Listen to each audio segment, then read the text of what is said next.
How to log into Firstrust Bank online account.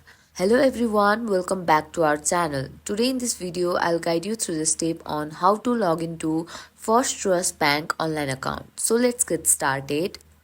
First of all, open your web browser and go to the Firstrust Bank website.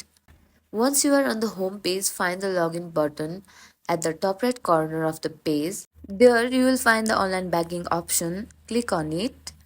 Now you will be directed towards the next page. There you'll need to type in your login address and password, then click on login button. Now you might be asked to complete additional security checks like entering OTP sent to your registered mobile number. Follow the instruction on screen.